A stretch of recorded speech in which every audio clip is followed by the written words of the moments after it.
Welcome to News and Box Updates. Please subscribe and hit the bell icon for more breaking updates. On January 23, 2026, the Supreme Court delivered a decision that shook the world. The justices struck down President Trump's sweeping tariffs, a cornerstone of his America First economic strategy. This wasn't just a legal ruling, it was a seismic event that redrew the lines of global trade and presidential power. Markets plunged, governments scrambled, and uncertainty swept across continents. The tariffs, a flat 10% tax on nearly all imports, had sparked fierce controversy and a legal battle that questioned the very limits of executive authority. At the heart, did the president have the power to unilaterally impose such a massive tax?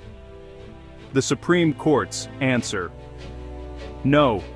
The implications touch everything from grocery prices to international alliances. As the dust settles, the world is left to grapple with the fallout of this historic decision. To truly grasp the impact of tariffs, let's break down what they are and how they work in the real world. A tariff is essentially a tax placed on imported goods. When a country imposes tariffs, it makes foreign products more expensive, which is supposed to encourage people to buy goods made at home instead. The idea is to give domestic industries a competitive edge, helping local businesses grow and create jobs. President Trump took this concept further, using tariffs as a powerful bargaining chip. He believed that by threatening or imposing tariffs, he could pressure other countries into negotiating trade deals that he considered fairer for the United States. In April 2025, Trump invoked emergency powers to slap a sweeping 10% tariff on nearly all imports coming into the country.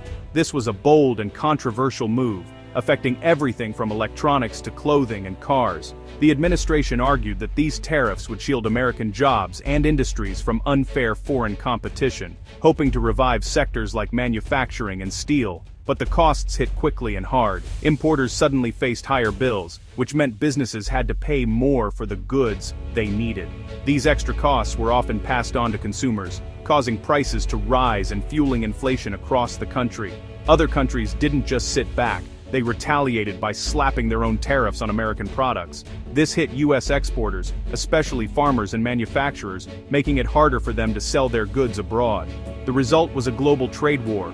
Billions of dollars flowed into the U.S. Treasury from these tariffs, but the pain was felt throughout the economy, from Wall Street to Main Street. For businesses that relied on imported materials or products, costs soared, squeezing profit margins and forcing tough decisions about hiring and investment.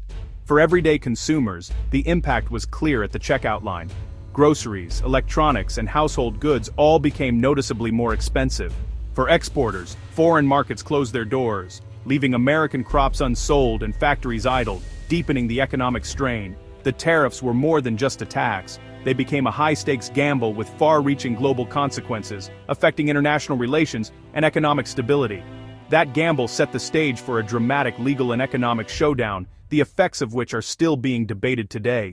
The legal fight began with small business owners, importers devastated by the sudden 10% tax. For many, it meant the difference between staying open and shutting their doors for good. Families who had run their shops for generations faced an uncertain future. As costs soared overnight and customers disappeared, the ripple effects were felt in communities across the country, from bustling cities to quiet rural towns. They argued the president had overstepped, using emergency powers to impose a tax, a power the Constitution reserves for Congress. Their lawyers pointed to the clear language of the founding document, insisting that only elected representatives could levy such sweeping financial measures. The courtroom became a battleground over the meaning of checks and balances, and the very limits of executive authority. The administration countered that the 1977 IEEPA law gave the president broad authority in emergencies. They claimed that in a rapidly changing world, the executive branch needed flexibility to respond to threats, economic or otherwise, without waiting for Congress to act. The debate quickly became about more than just tariffs. It was about how much power a president should have in times of crisis. The case moved quickly. First, the Court of International Trade sided with the businesses. Judges ruled that the president's actions had crossed a constitutional line, reaffirming Congress's exclusive authority over taxation. For the business owners, it was a rare moment of hope. The Trump administration appealed, but the federal circuit upheld the ruling. Congress alone can tax. The legal battle was far from over, but the message was clear. The separation of powers still mattered. Billions kept flowing into the Treasury as the legal battle escalated. Every day the stakes grew higher, with businesses, workers, and government officials all watching anxiously as the case wound its way through the courts. The administration warned of chaos if the tariffs were struck down. They argued that removing the tax could destabilize markets, threaten jobs, and undermine America's position in global trade negotiations. The Supreme Court agreed to hear the case on a fast track, recognizing the urgent national and international implications. The eyes of the country, and the world, turned to Washington, D.C. On November 5, 2025, oral arguments began. The courtroom was packed with lawyers, journalists, and citizens eager to witness history in the making. The stakes, the limits of presidential power, the fate of billions, and the rules of global trade could not have been higher. The outcome would shape not just the economy, but the very structure of American democracy. The nation, and the world, waited for the verdict. Newsrooms buzzed with speculation, and markets held their breath. The legal showdown was about more than tariffs. It was about the balance of power in American government. It was a test of the Constitution's resilience in a turbulent era. And now, the highest court had spoken, setting a precedent that would echo for generations to come. The Supreme Court ruled the president's use of emergency powers to impose a global tariff was unconstitutional. The majority opinion was clear: only Congress can levy taxes. The IEEPA, the justices said, was never meant to create a sweeping new tax system. This was a defining moment for checks and balances. The ruling drew a firm line. Even in emergencies, the executive cannot bypass Congress on taxation. The decision sets a precedent, curbing unilateral executive action in trade and foreign policy. The power of the purse remains with Congress. The constitutional order was reaffirmed, and the limits of presidential authority made clear.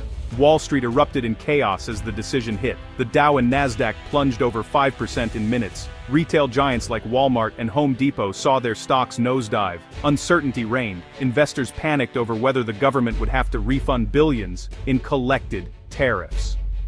Supply chains, already reconfigured for the tariffs, were thrown into confusion. Businesses faced tough choices: revert to old suppliers or stick with new ones. The abrupt policy reversal left a vacuum. Markets hate uncertainty and panic filled the gap. The financial world was left reeling, searching for stability in a suddenly changed landscape.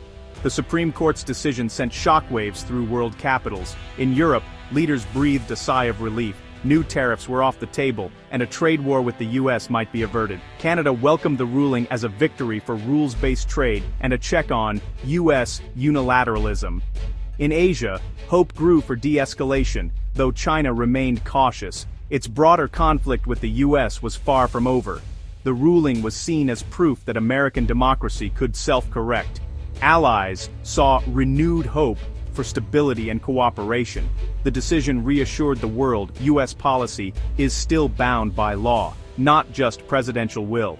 Yet, deep tensions and unresolved disputes remain. The global order shifted, but the story is far from finished.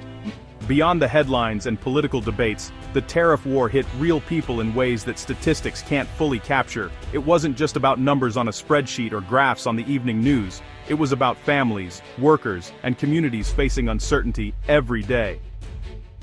Sarah, an Ohio small business owner, watched her costs soar overnight. She struggled to keep her doors open, forced to lay off loyal staff, and nearly lost the dream she'd built from scratch. For her, the trade war wasn't an abstract policy. It was a daily fight to survive. For Tom, a Pennsylvania steelworker, the tariffs initially brought hope and a surge in jobs. But as the court's decision loomed, that hope turned to anxiety. Now, he faces an uncertain future, wondering if the gains will last, or if another round of layoffs is just around the corner. Farmers like Mark in Iowa saw their markets vanish almost overnight as China retaliated. Crop prices crashed, and family farms that had survived for generations teetered on the brink of collapse. The ripple effects spread through rural communities, leaving many to question what the future holds. The reversal of tariffs offers a glimmer of hope, and some businesses are beginning to rebuild. But the damage is done. Trust, savings, and livelihoods will take years to recover, and for some, things may never be the same. The policy's impact was complex and far-reaching. Some industries gained a temporary boost, while others suffered devastating losses. The effects rippled through supply chains, affecting workers and owners alike. There were no simple winners or losers in this economic battle. For every person who benefited, another faced hardship. The reality was a patchwork of mixed emotions and uncertain outcomes. A furniture maker cheered as business picked up, while a hardware store owner despaired as customers disappeared. The trade war's effects were uneven, unpredictable, and deeply personal. The Supreme Court's decision ends one chapter of this saga, but the scars remain. Legal rulings can't undo the months of stress, lost income, and broken plans. For millions of Americans, the trade war was personal. Its effects will linger long after the headlines fade and politicians move on to the next issue. The legal victory doesn't erase the hardship or the sacrifices made by families and business owners across the country. The economic experiment is over, but its consequences are real and visible in empty storefronts and lost jobs. America's Main Street is still counting the cost, and the true price of the trade war will be felt for years to come. With the tariffs struck down, new questions loom. Will the government refund billions to importers? Legal battles are likely. Not all tariffs are gone. Others on steel, aluminum, and China remain. The global trade landscape is still a minefield. Politically, the president's powers weakened, and Congress may reclaim a bigger role in trade. The ruling is a reminder: no branch is above the Constitution. Markets are rattled, uncertainty reigns, but the rule of law endures. In the end, stability may prove more valuable than any bold policy.